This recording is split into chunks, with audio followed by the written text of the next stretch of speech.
Welcome, ladies and gentlemen, to the show. I'm your host, Kyle Miller, and today I'm on a mission to bring you stories from individuals doing great things in our community, for our country, and I'm here to share them with you. Before we get started, a word from our sponsor. Today's show is brought to you by Apex Allies, your key to slashing cost and boosting productivity. With Apex Allies, you gain access to exceptional virtual assistants at half their traditional cost, transforming how you handle admin tasks. Say goodbye to overwhelm and hello to more time focusing on business growth. Apex Allies offers you the support you need without the financial strain, making it easier to prioritize what truly matters. Visit goapexallies.com now to elevate your business efficiency with Apex Allies. With that said, our guest today, we have Chris Tobey, dad, photographer, videographer, drone pilot, business owner. Welcome to the show. Thanks very much for having me. Absolutely. I'm excited, just before the show here, just talking about kind of our experiences in the military. I'm excited to kind of dive in. And you've had what looks like to be a pretty interesting career. Well, thanks. Yeah, no, I've definitely been blessed on a lot of fronts. Mm-hmm. Particularly the dad portion of it sometimes can be challenging. They'll definitely put you in your place. The kids, they don't really reference your resume and definitely acknowledge all of the things that you've been through, particularly when they're, younger. I've got a almost 3 and almost 6-year-old. Okay. Still, right. it's fun part of it though. Yeah. Blessed trying to be a dad and build a business and, also lead an Army Reserve unit. So it's a big plate. But I'm very fortunate. Totally get it. I got he turns 13 in April. 13, a 10, and 16 months. Oh, man. 16 months, that's big. Yeah, so I got 13 to 16 months, man. Yep. Oh, so it's exciting, it's fun, it's sometimes stressful, but my 13-year-old, he's smart. He's like going on 21, so we'll see how that goes. I feel like my 6-year-old is pushing 21 too. Yeah? Yeah, she asked for the keys the other day. I unfortunately have given him the keys. He drives around the farm. I said, hey, go grab my truck, bring it down here, do this, do that, hook up the trailer, bring it down. No, that's awesome. Yeah, I grew up in kind of a more rural area. I think it's good for them to drive around the farm a little while before going out on the real roads. I have them backing up the trailers. I have them doing it all. That's good. But tell me a little bit about how you got into what you're doing. And you're storyteller, you do media for the Army. How does this all come about? Long story short, kind of with everything in my life is it wasn't the original plan. Uh-huh. Kind of backed into a lot of stuff. Backed into my degree at Longwood. I started out as a music major, and loved it, but didn't want to be unemployed and didn't want to be a high school band teacher when I got out. So I added communication studies and then just kind of had the really kind of out of nowhere thought maybe I could join the Army to help pay for it, and got into public affairs, which actually helped me get through school a little bit quicker than I would have, because a lot of the courses I did for the Army actually knocked off some of the requirements for the degree as well. Oh, wow. Nice. So that's how I got into public affairs. But when I joined the Army, I was trying to do print journalism. I at the time really wanted to be a print journalist. I read the newspaper every day. That's really kind of what my mom was an English teacher. I thought that's what my calling was. But the recruiter actually put the wrong MOS in the contract, and so I realized it. And this is the second time I went to go try to enlist. And he said, oh, you can change that at the schoolhouse. Right. And whenever your recruiter dismisses something, for anyone getting into the reserve or the Army, you probably should question that. Because that wasn't something I could change at the schoolhouse. But it turned out to be a fortunate mistake, because I really, as soon as I started doing video, I just really knew that's, I think, where I was more comfortable. That's where my skill set ended up. So you learned this in the Army. You learned your whole storytelling, all of that. A little bit, but I also think I mean, just humans are storytellers just naturally. Like, I don't think I learned necessarily how to tell stories. I definitely learned how to do the video aspect of it from the Army, but I think just humans just naturally are storytellers. I mean, you tell stories here just in directing the questions to the people you interview every week, and I think, just in our daily lives, like, we don't, think about the stats of the day. We think about the stories. I think humans just naturally are storytellers. Yeah. I agree with you. I think we all have stories. Some are better at telling them than others. Yeah. And I think there's definitely a way to tell inspiring, compelling stories. And, as you get with anything, the more you practice at it, the more you get better at it, right? Yeah. You've got to fail a lot. Yeah. Fail often and early. Yeah, definitely. And that's, I've definitely feel like I've done that throughout my career. Yeah. Well, we all do it. And I think, failing is part of the game, and too many people shy away from failing. Yeah, but that's where you learn. Yes. I mean, you learn not to touch the hot stove because you touch the hot stove and it hurts. Right. And, it's not failure, it's learning. If you Right. take the information in. Although I try to tell my 6-year-old that, and I feel like that's a slightly higher level than she's able to comprehend at this time. Yeah. Well, one day it'll sink in and be like, man, Dad was right. Yeah. My wife often tells me that I'll be a good dad for teenagers, but not quite for the elementary school ages. Well, you said she's going on 21, so you never know. Yeah. And so you got into the military. You got in with communications. I'm sure with the military, as with a lot of guys that go, you were active, right? So I joined the reserve, from the beginning. Okay. But in the reserve and the National Guard, basically you go on to active duty status. Okay. So I've been on active duty status for training. I've been on active duty status for 2 deployments to Iraq and Afghanistan, but never was active duty Army. Gotcha. Well, tell me a little bit about those 2 deployments. So the first one to Iraq was in 2008. Training started 2008, and then 2009 into 2010. Okay. But basically I had joined the Army halfway through my degree at Longwood, and then a deployment came up when I was in school, and it was just because of the timing of the training and just where I was in the semester there. I wasn't able to start any of the courses for 6 months, so I decided to take the deployment, and it was a challenging but I think very fruitful opportunity for me. Yeah. Because I left straight from learning all of these skills with the cameras and everything like that at the schoolhouse, the Defense Information School at Fort Meade, Maryland. And then went right into a combat zone to use those skills. And I think that's the best opportunity, is to learn and then do as soon after, to just really ingrain and just perfect those skills. And you probably learned a lot. You learned it in the schoolhouse, right? And then once you got out there, you're like, oh, that's why I do it that way. Yeah, we often say that, for the new public affairs soldiers coming in, they are learning the DINFOS way, and then when they get to the field, they have to learn the Army way to do it. Right. In training, you always have to be on a tripod. You Right. need to have the tripod with you. And then in the field, the tripod's heavy. Still today, they're carbon fiber, they're lighter than they used to be. Right. But if you're following a foot patrol, Right. I dare you to try to take a tripod and set up a stable shot of soldiers who are on a mission and who are not stopping for some public affairs guy with the camera to get the perfect shot, or try to get a backlit silhouette. You get what you can get, and you try to find, we call them God pods. Yeah. Just find some place that's stable where you can put the camera down and get as close to a steady shot as possible. Yeah. Well, I'm sure being out there as well and going through those 2 tours, you had some pretty interesting individuals and stories that you probably came across as well.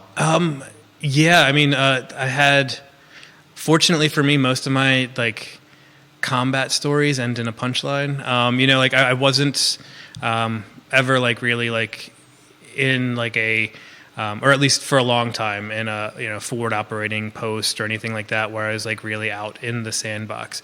But I went out covering some of the guys who were out there. One of the most inspirational ones, at least for me, and it kind of I've kept in contact with them like throughout my career is the Troops First Foundation. They had while I was in Iraq, they had a mission, and it was the first one that they had done, where they actually brought soldiers who had been injured earlier in the conflict back, called Operation Proper Exit.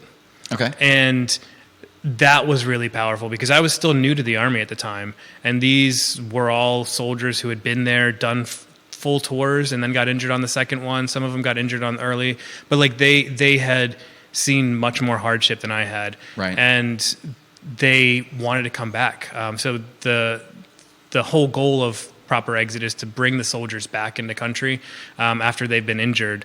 And some of these were burn victims. Some of them were single or double amputees.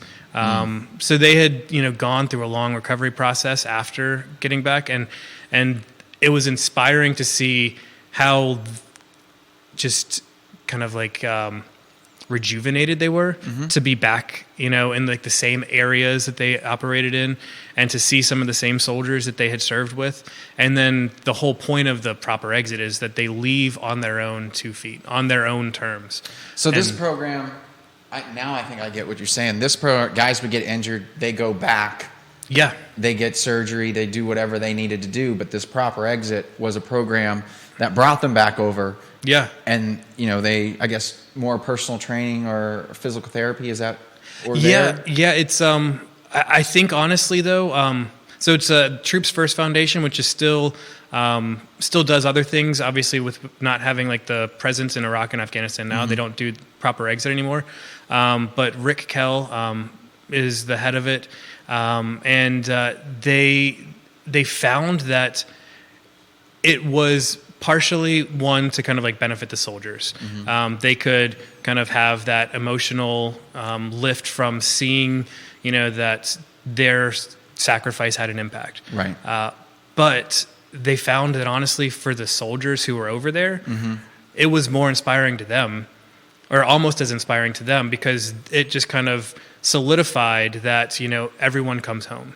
Right. So they could see some of the soldiers who got injured, and like, it's a very instead of never seeing them again, yeah, it's a very abrupt goodbye. To that guy. Yeah. They come back, and that just all right. And they can joke around with them again. Got it. Eat at the chow hall. All of them wanted to eat at the chow halls. It's not great food, but like, there's just something nostalgic about it. Well, it's the camaraderie of it, it's the camaraderie of the guys. I was in the Army for a little bit. Yeah. And it's just sitting with those guys and having those times, the conversations, the jokes, the cuts on each other, just being guys hanging out and, giving each other a hard time. Like, that's the stuff we miss. I played college football.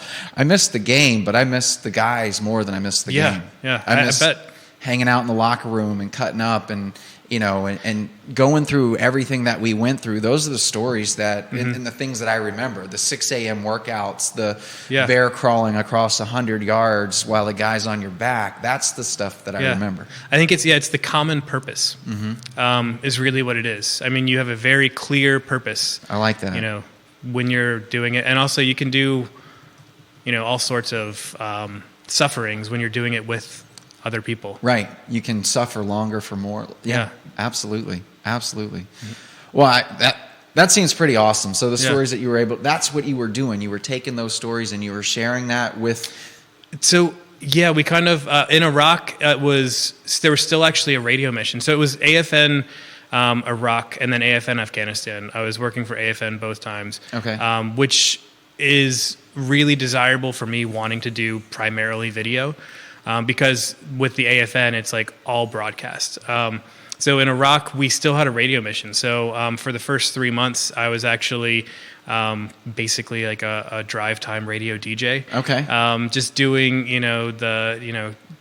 playing music, kind of putting out, random factoids and things like that, trying to do games. High. Yeah. I mean, we really tried to simulate just like the drive time format.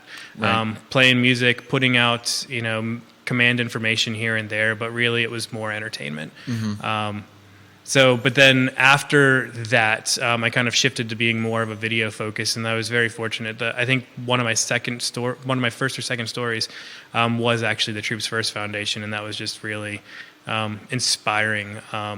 and kind of really gave me the drive to, be eager to tackle the other stories that I had the rest of the time out there. That's pretty cool. You can look back on that and be very proud of that. Yeah, I mean, I've kind of gone back and looked at some of the videos, and I look at them, and now I think, man, I wouldn't have made that cut, or I would have done this differently. But it's still like I remember doing it, and there's a lot of nostalgia. Yeah, no, that's super interesting. But then you also worked with the MLB, so you went from American Forces Network. Yeah, you worked with the soldiers, and you did all that. But then how did you get in with the Major League Baseball? So actually, that was another perk of the reserve. That was the initial. I forget the name of the program, but basically they had an apprenticeship program with the American or with the Army Reserve. So I think we were the first iteration, but they had 2 soldiers who were in the Army Reserve that they you could apply for this apprenticeship, and it was just a year-long apprenticeship. Mine was more of a studio focus. There was another soldier who was there, and he was more with the editor and the graphics team. Okay. But it was an awesome experience. It was lonely. I'm from Central Virginia. Right. And that's pretty far away from Secaucus, New Jersey. Yeah. And also, it wasn't like they were paying me the same as the camera operators there. So it was I was provided for, but it was still kind of like a little bit lonely being up there. Right. But an awesome opportunity to just see some of my heroes. While I was there, I know Billy Ripken was one of the hosts. One of the guys that actually came there, I'm a big Detroit Tigers fan, and so that was right in kind of Miguel Cabrera's peak. Okay. And he came on to do a couple segments there, and I got to meet him, and that was just really cool. As a lifelong Tigers fan, to be able to meet him, it was I think the year after he won the Triple Crown. Okay. So, but yeah, it was through the reserve that opened that opportunity, and it was a good opportunity just to see real world broadcasts, the complexities of it. Right. Got to do a couple MLB games at Yankee Stadium, and the All-Star game was there that year. Okay. It was at the Mets hosted the All-Star game. Oh, nice. So it was just neat to just see all of that. Yeah, that's pretty cool.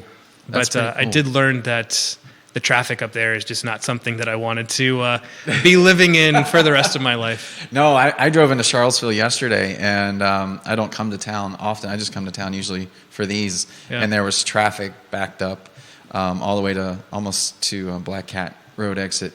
And I was just like, yeah, this is why I don't do this. And Charlottesville doesn't even have that much traffic, but still, I hate it. I know, yeah. I know. I've joked with people that I get frustrated about the traffic here as much as I did the traffic in New York. But really, the traffic here is you're just going to sit at the same light like 2 times for 2 iterations. Right. That's about it.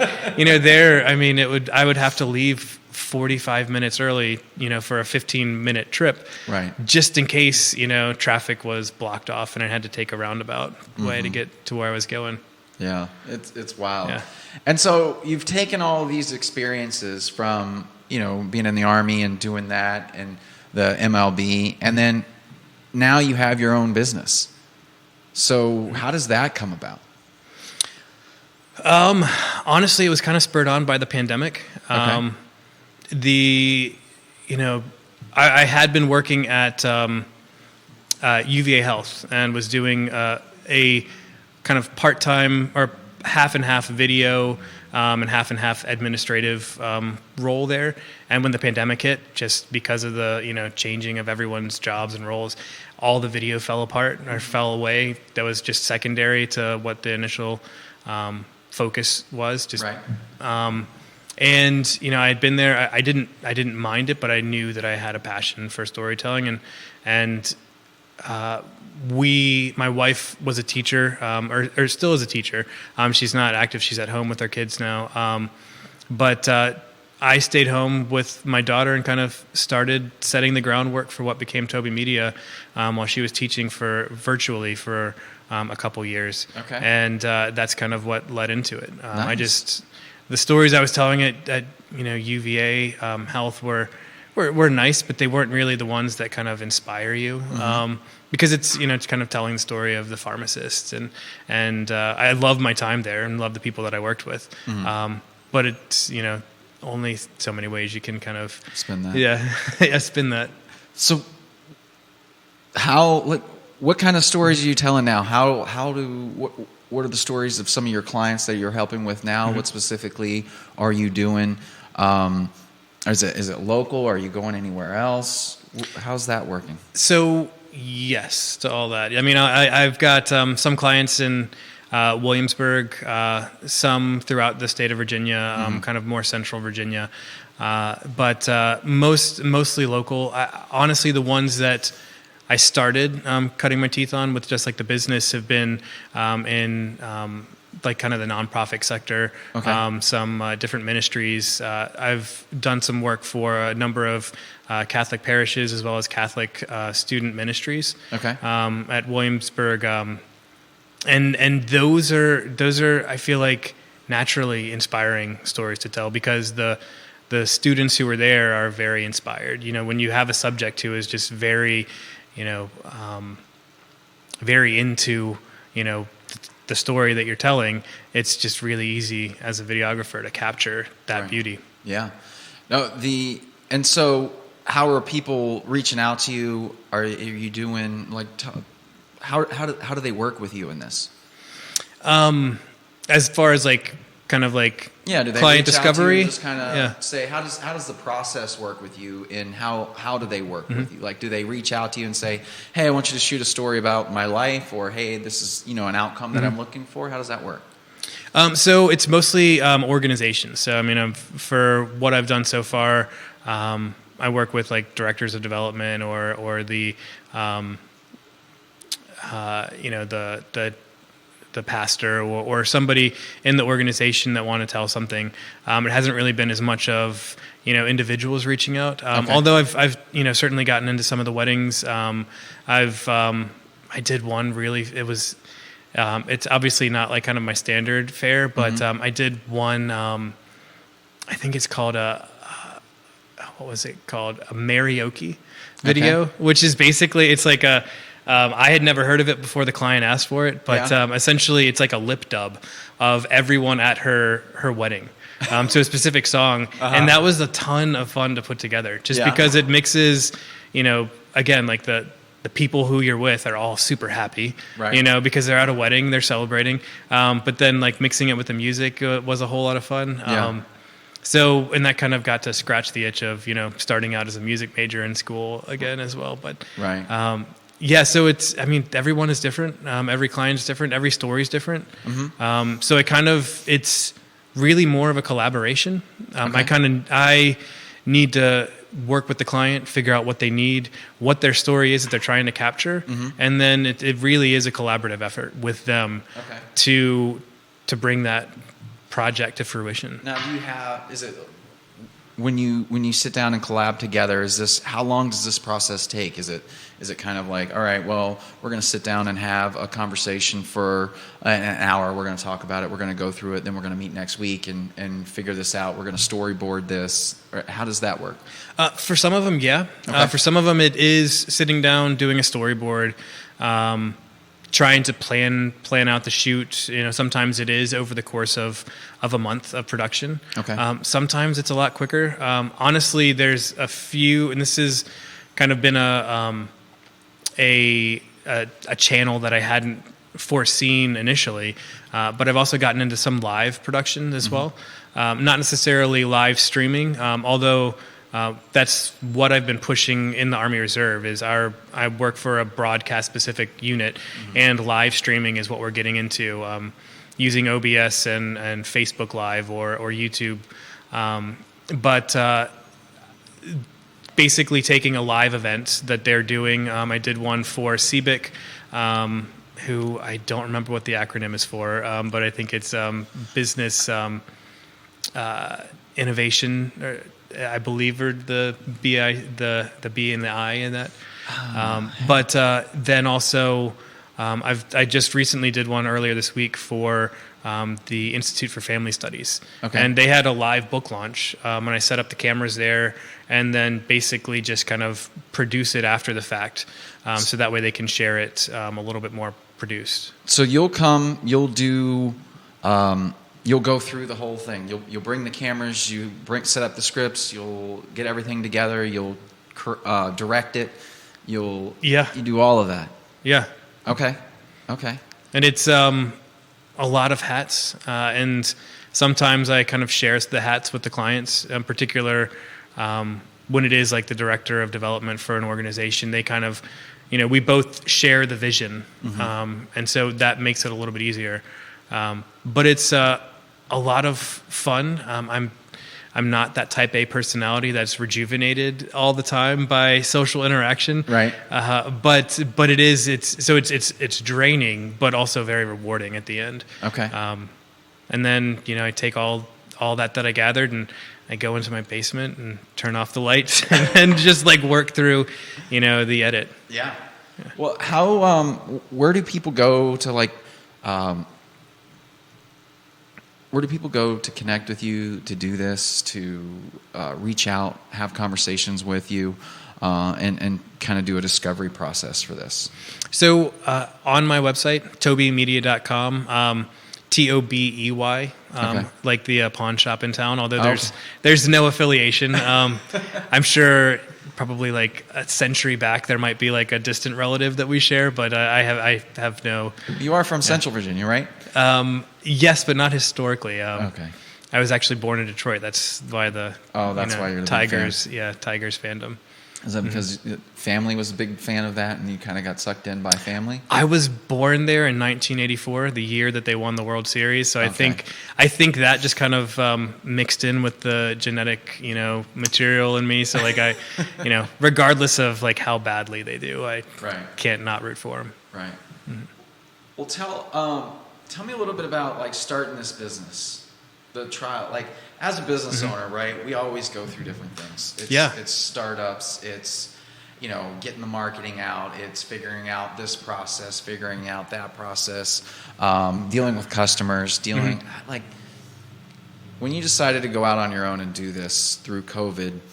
Like, what were some of the pitfalls that you were running up against, and some of the things that you were, because as some of the listeners, some of them are here to listen to you and say, all right, well, I'd like to work with you. But I also like to hear the stories of how you were able to like overcome obstacles and, the things that aren't great in business, things happen.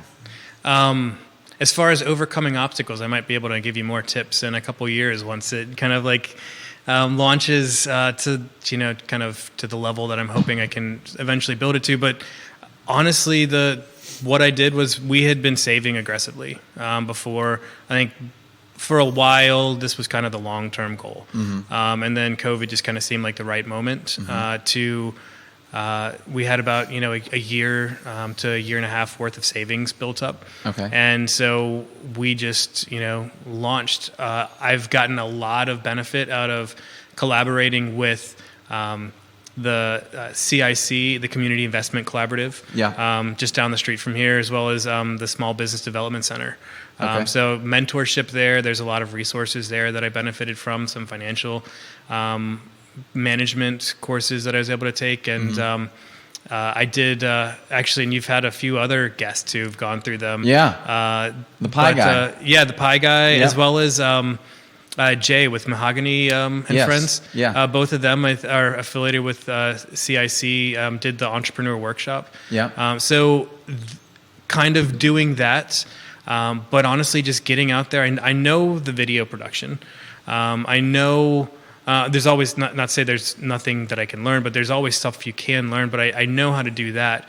It's really just been using them to help me incorporate the managerial, doing the finances, kind of the forecasting expenses, trying to balance the cash flow, and everything like that. Because there's nothing. kind of like that directly translate from just like doing video production to doing all those managerial tasks. Right. It's a very creative field, and then doing this like very, systematic work doesn't really lend itself to doing it at the same time. Well, it's the entrepreneur. It's the many hats that you have to wear. Yeah. It's all of that, which is, which is why Apex Allies, the virtual assistant company, that's what they do. They match skill sets, right? Yeah. So they'll come in and say, let's say, for example, you're more the creative. You've got all this, the bookkeeping, the paying the bills, the, scheduling this, scheduling that, right?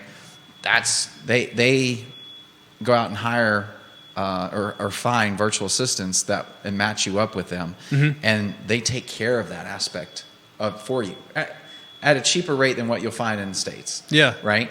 And these individuals have amazing talents. They're half the price of what you would pay in the States. They're flexible on the hours, and they just get it done. And so that's what they do, is they match them up and connect. And so for entrepreneurs, I think the biggest thing, the hardest thing that we do is understanding that we can't do it all. Yeah. Right. And then understanding, and I find this a lot with people, is that they'll say, well, nobody can do it as good as me. Well, I think that's complete BS, right? Because as a business owner, as a entrepreneur, you're good at seeing opportunities and seeing, you're the creative. You're good at seeing the story. How do we change the story? How do we do this? How do we do that? And that's our skill set. So everything else is not necessarily in our wheelhouse. We can do it, but does it give us energy? Does it make us happy? Right? Well, is that the best use of our energies? That's the thing. I learned that lesson on a daily basis, that I can't do everything myself. And I have started to embrace, and tried to think about what are the most valuable things that I do for the business that other people can't. Right. And really it is in the production, the weaving the narratives, taking the clients, just kind of free-form interviews that I do with them, and then weaving that into a cohesive narrative that they couldn't have written if they had tried to, and sat down at the computer, and just capturing that emotion. And that's your skill set. Yeah, and that's where I bring the value. Right. I don't think it's worth, it doesn't benefit the company as much when I just go through and then kind of get caught up on QuickBooks. Right. It does, because it, makes sure that I have a good assessment of it, but using my time towards that isn't always the most fruitful. Yeah, 100%. 100%. I totally agree with that. Delegation, as we become larger business owners and entrepreneurs, delegation is the key to success. Being a leader, a good leader, and delegating, because there's so much stuff to get done on a daily task. There's no way that you can do it. There's a great book out there. It's called Who, Not How, right? I don't think I've heard of that one. It's called Who, Not How, and I'm blanking on the guy who wrote it. Who, Not How. And what he does is, what he talks about is the questions that we say to Dan Sullivan is the guy who wrote it. Okay. So for example, I need to get, or let's say that, how do I make a website? Right? Yeah. Okay, that's the one question that somebody asks. How do I make a website? Well, with that question, it then makes our brain think about how do we do it ourselves, right? Instead of asking, who can help me do this? Yeah. Who can help me make this? Because inevitably that person is going to be 9 times better than you. They're going to have the skill set. They're going to be able to say, oh, you can do this, do this. But if you tried to do it and you put that time, energy, and effort into it, learning a new skill, learning a new task, learning all these new things, and not even getting it right, right?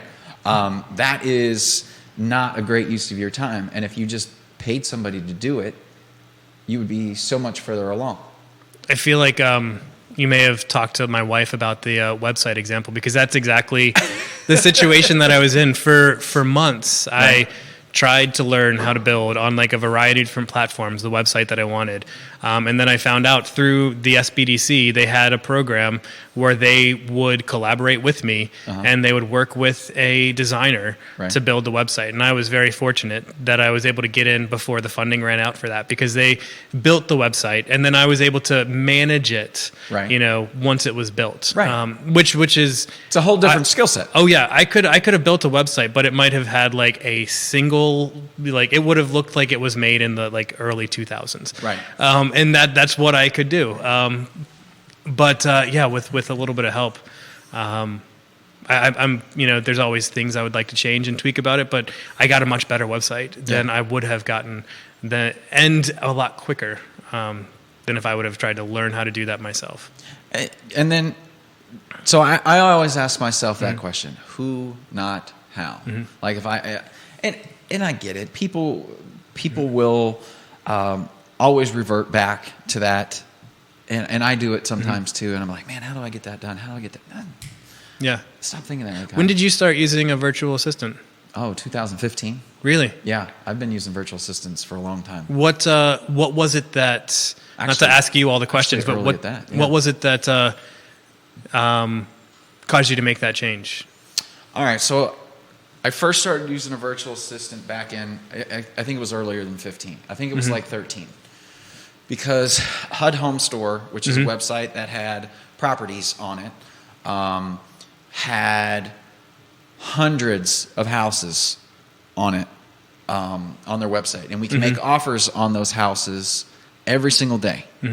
And I wasn't going to sit there for all day long and make offer on every single house on that website every single day. I wasn't doing it. So I talked to some other individuals. They said they got a virtual assistant to do that. So I paid somebody, the funds to do that. And this was 2013. So I think I was paying somebody $5 an hour, maybe less, to do that. Yeah. And I was like, oh, this is amazing. And I don't know how many houses we bought off of that, but we got some really good deals. Yeah.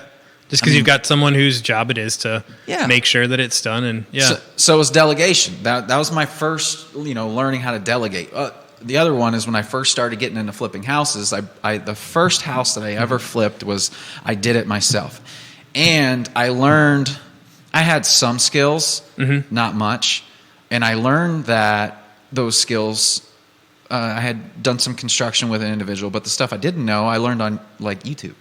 Yeah. My dad has a picture of me. I have my phone in one hand and I have a YouTube video on it. And I'm looking at something at my first house that I'm ever doing. And I'm like, how do I figure this out? What do I do here? And it's great. Like I use it for video editing all the time. It's YouTube University. I don't even think you need to go to college anymore these days. I really don't, because one, let's say you go to these schools for these degrees, and let's call it a marketing degree. I think a marketing degree at a college today is worth zero, because you're learning from individuals who don't do marketing, who did possibly marketing back in the day. Yeah. But marketing now is nothing compared to what it was 10 years ago. Progressing so fast.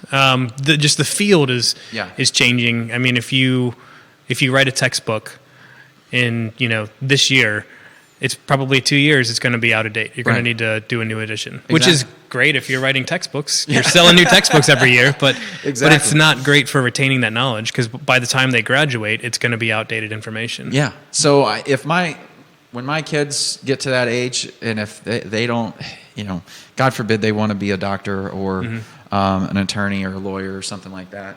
I think that there's certain fields where you want to have someone who, has that traditional college formation. Right. And that would be the doctor, attorney, lawyer. Yeah. And I think that there are concepts. I mean, there's still concepts, basic concepts from communication theory that I still apply. And I think that there is something to be said for learning how to commit to a program and completing it. Yeah. But I don't think that's the only route. I don't think college is the only route. I definitely, we are starting to save for college for our kids. Yeah. But we're not going to force them into it. Yeah. And if I would be highly, depending on like what their goals are. Yeah. But if my daughter, turns to the age where she'd be going to college and she really wants to start a business and be an entrepreneur, I would just as happily pull that money and use that as seed money for her business. Absolutely. Where she still can learn. And I obviously would want, to like give training, encourage her to learn different ways and different strategies. But I think that there's not just the college. And I think the pushing college as the only way to climb the ladder, I feel like is unproductive, because it does lead to the situation where most people can't pay, so then they get the loans, and then that kind of forces them into jobs that they can do, not necessarily being an entrepreneur, because the jobs can easily pay off the loans immediately, whereas the entrepreneur may have longer long term but like higher upside. Yeah. I find a mentor. That's what the advice that I'm going to tell my son: let's find a mentor that it's something that you want to do. If they're doing it at a high level, go learn from them. Yeah. Right. And then once you learn from them, you're going to be able to take it off on your own. I truly believe in mentors. I have mentors to this day, multiple mentors, and I'm learning from them. And I have other peers that I learn from on the daily. You know, I call one guy probably every week. We talk every week, and we're like, "Is this working for you? Is that working for you? This is the results I'm seeing. What are the results are you seeing? Well, this is what's working." And we have these conversations daily. Do you use any specific format for that? Is it mastermind, or is it just kind of more just like people that you've met? We're in a mastermind together. Okay. And so we're kind of on the same trajectory and doing the same stuff. And so he's in Utah. I'm in Virginia. Like, oh, that's great. Yeah. We just talk back and forth and say, "Hey, this is what I'm doing. Yeah, it's working." I mean, that's awesome, because you're is he doing similar things? So like you basically, you're not competing. Yeah. You're only making each other stronger. Yeah. Yeah, that's awesome. And people need to realize that having mentors, having people that you can talk to, that you can bounce ideas off, the thought process and the thinking that nobody knows this but me, and I can't share it with anybody, is so archaic. You'll never get it. I don't think you'll get anywhere with that. Yeah. Well, you'll stay in the same place. Yeah, you will. You won't grow. If you know the answer, you can't learn. If you know that you know something, you're not going to learn anything new. That's true. Yeah. And you know what I say? The only thing I know positively, 100% matter of fact, absolutely nobody can tell me anything else, is that I don't know everything. Yeah. And I'm always, a sponge, learning, listening. What's he doing? Oh, how does that work? That's been my life. Yeah. Everywhere I've been, I don't know everything. I'm going to listen to whoever's talking. I'm going to, read whatever they're reading, understand this. I never even read books coming out of, even out of college. But as soon as I got out of college, I started reading business books. I devour them. I can't put them down because it's something I'm interested in. It's something that I like. Do you actually read physical books? Both. Yes. Okay. I read and listen to Audible. Yeah. Audiobooks is the only way that I've been able to do that. Yeah. If I open a book, I think it's just the parent with young kids. Yeah. If I open a book, I will be asleep within 10 minutes because that's how I get to sleep. Right. No, if I can listen to the audiobook while I'm doing the dishes, while I'm doing chores around the house, while I'm just kind of like hanging around the living room to make sure that the kids are actually going to sleep, then I can, I've gotten through tons and gleaned lots of stuff. What I do need to do is I need to do it with a notebook, because I have to go back and re-listen to, books that I know I got great nuggets from, but I just can't remember. Right. I've been very fortunate with that, and variety of different podcasts. Yeah, the amount of books that came to my bookshelf after college, and the amount of audiobooks that I'm listening to. One I'm listening to right now is The Creature from Jekyll Island. Oh, what's that? It's a book on the Federal Reserve, actually, and how it came to power and what it is. Yeah, and it's very interesting, interesting, and I'm really enjoying the read because it really clears some things up of how how our country runs. Does it go back all the way to like Hamilton and Jefferson and that whole rivalry between the two? And no, it starts out in the late 1880s. okay, Yeah, it starts out there. Okay.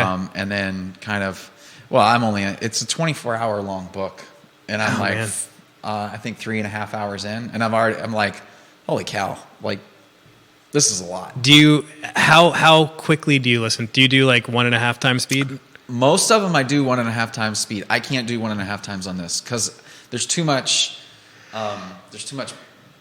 Like thinking about what's actually happening. Mm-hmm.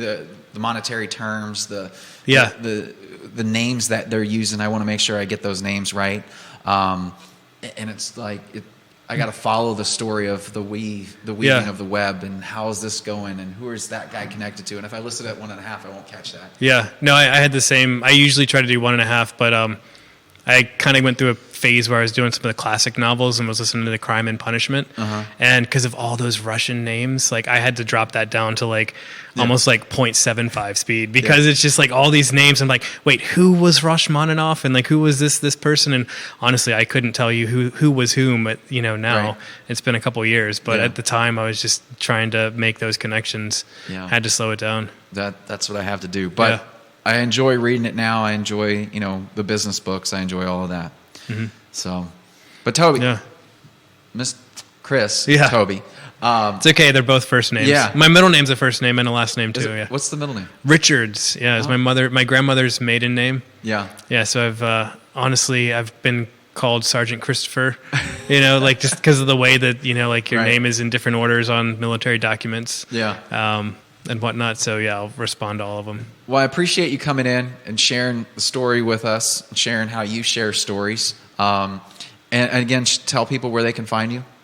Yeah, the best way is to visit the website, tobeymedia.com. Again, Tobey. I think there's also another media company, Toby, but they do more, it seemed like music videos and whatnot. And they're also in New York, in the New York area. So if you're looking for a local videographer in the Charlottesville area, they're not going to be able to help you. Yeah. All right. Well, give him a ring. Touch base with them. Check them out on Facebook as well. LinkedIn, the website, and your phone number's on the website. They can reach out to you. And there's a is it? Yeah. There's an intake form on there too. So if you're interested, just fill that intake form out. And hit send, and he'll get back to you. Again, thank you so much for coming on the show today. I appreciate you sharing the story of everything that you've been through, and the lives that you changed with the American Forces Network. That's pretty cool. Yeah, I like it. Well, thanks. I enjoyed my time, and thanks again for having me. Absolutely. Until next time, guys. Thank you for coming to the show today, and we will chat with you later.